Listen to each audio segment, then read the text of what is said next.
GoForThe2.com here with the Week 2 selections for the college football season. Got off to a little bit of a slow start last week, 4-6 overall. But keep in mind, it's not a sprint, it's a marathon. Started slow week number 1 last year and finished very strong in the 2015 season. We'll start with an interesting battle between San Diego State and Cal. Cal won this battle last year 35-7. Jared Goff passed for 321 yards and 3 touchdowns. But Cal hasn't played a game since August 26 when they defeated Hawaii in Australia 51-31. Davis Webb had a big day. He threw for over 350 yards, did have 4 passing touchdowns and no interceptions in that ball game. But the 2 weeks off in terms of layover, this early part of the season, in my opinion, will be a factor in this matchup. Look at San Diego State overall, coming off a 31-0 dominating victory over FCS opponent New Hampshire. Donnell Pumphrey, their big play running back, rushed for 98 yards on the ground. He also caught 4 passes for 41 yards through the air. And I look at the performance last week by quarterback Christian Chapman. He passed for 283 yards, 2 touchdowns, no interceptions. But Rocky Long got Chapman involved in the offense. They were able to spread New Hampshire's secondary vertically. They're going to need that type of performance this coming weekend against Cal. You look at that San Diego State defense last week, very dominating, held New Hampshire to 70 rushing yards on the ground and 71 passing yards through the air. I know it's an FCS opponent, but still a solid defensive effort last week, and they won the turnover battle. They were +1 overall in turnover margin in that matchup. Keep in mind, San Diego State led FBS in turnover margin last year with a +22 margin, so that could be a key for this ball game as they play Cal. I look for San Diego State to run between the tackles, methodically work down the field, but take chances with Chapman against the Cal secondary. You look at Cal's performance against Hawaii week number 1, they gave up 234 rushing yards on the ground. San Diego State has a heavy offensive line that loves to pound the football with Pumphrey. I think they're going to test Cal's defense early on in this battle and work Chapman off of play action. And I do, in fact, think San Diego State runs away with this. I think this is a dominating performance. I look at Cal's offense overall. They lose their top 6 wide receivers. They looked strong 2 weeks ago against Hawaii, but Hawaii is a finesse offense and defense. San Diego State is a blue-collar team. They only allowed 108 rushing yards last year. They're very solid in run support and, more importantly, very solid on the offense and defensive lines. And I think that's where this game is won. I think San Diego State dominates this game, and I do think that they get a 20-point victory over Davis Webb and the Cal Bears this coming weekend. We'll stick in another intriguing battle, AAC versus the Big Ten. Cincinnati goes on the road to play Purdue. Purdue coming off a solid performance over Eastern Kentucky. They won that ball game by double digits. Cincinnati, a mediocre win at home against an FCS opponent week number 1. But here's the thing when I look at Purdue overall. I like their big 3. Quarterback David Blau, running back Markel Jones, and Yancey, the wide receiver. A big physical offense and defensive lines. If you follow me all season long, you know that I'm very high on Purdue in the Big Ten this year. I don't think they're going to win the Big Ten, but I think they're going to surprise a lot of people in the conference. And more importantly, I think they can run the football at will against a suspect Cincinnati defense. This is a Cincinnati defense that gave up a lot in run support last year and wore down against bigger physical offense and defensive lines.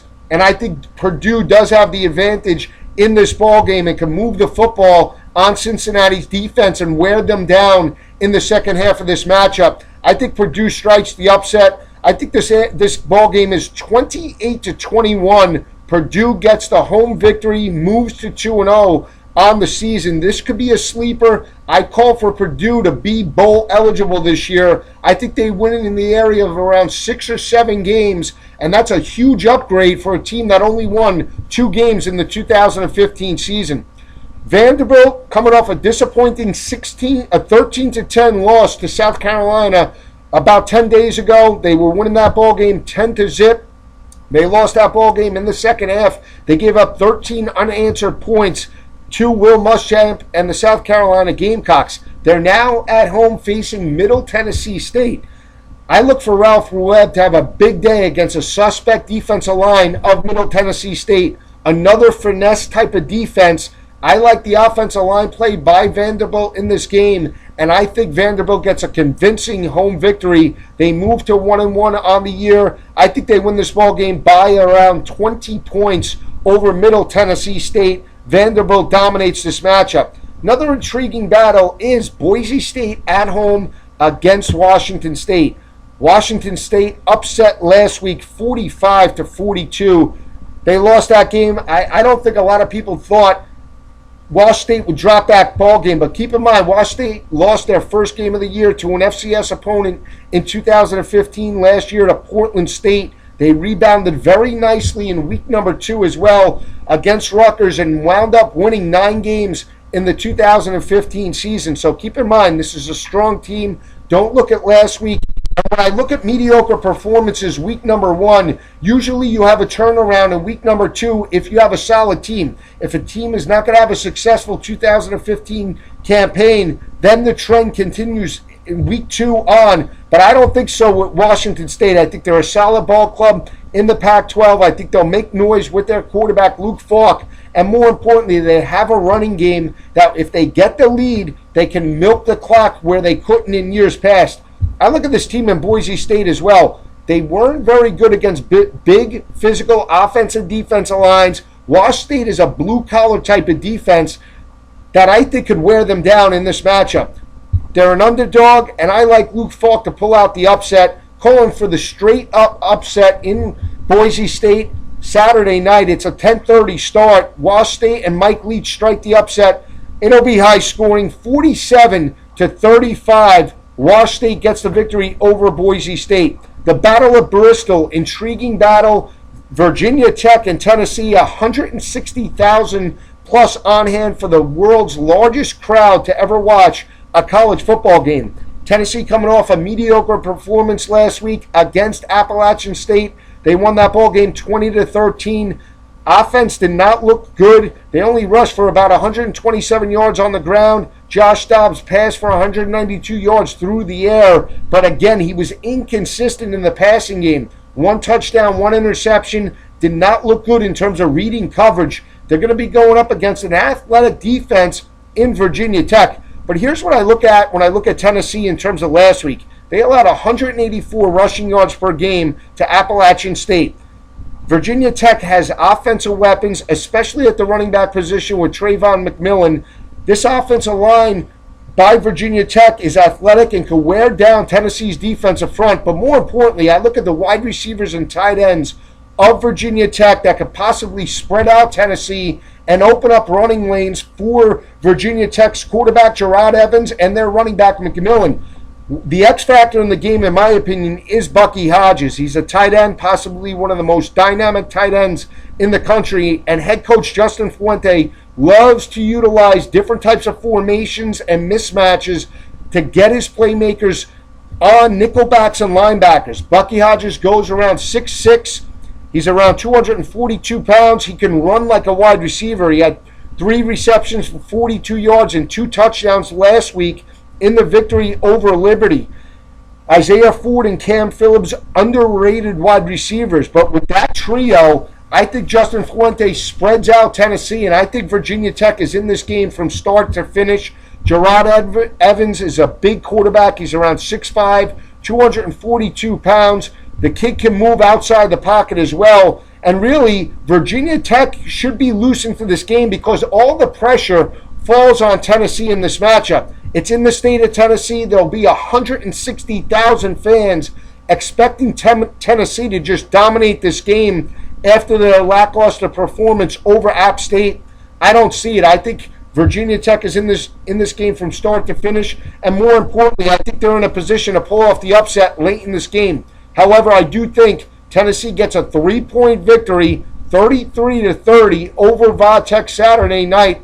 But the Hokies push Tennessee to the limit and almost knock off their SEC East championship run, because if they lose this game, Tennessee, there's no way they're running the table in the SEC this year. We'll stick with another game in the SEC, Florida and Kentucky. Florida's won 29 straight over Kentucky by 26 points per game. Last two have been very close, though. They've been decided by 5.5 points per game. You look at Kentucky last week, they had a 35-10 lead over Southern Miss and quarterback Nick Mullins. The second half was a tale of two different stories because in the second half, Southern Miss dominated Kentucky's defense and won that ball game 44-35.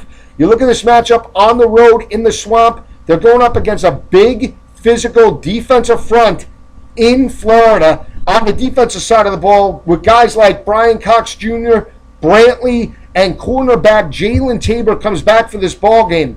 This is a tough task for quarterback Drew Barker. I know they played well in the first half, but I don't think they played well in the Swamp on Saturday afternoon. It's a 3:30 start. You look at Luke Del Rio. He played very well last week. 2 touchdowns, no interceptions, and he progressed throughout the game. They're going to need to run the football, though, between the tackles on Kentucky. Southern Miss rushed for over 230 yards on Kentucky's defense, and most of it came in the second half of that matchup. You're talking about still a big physical offense and defensive line in Florida, and I think Jim McElwain wears down Kentucky's defense in this matchup with his play calling. Look for Antonio Callaway to get involved in this offense.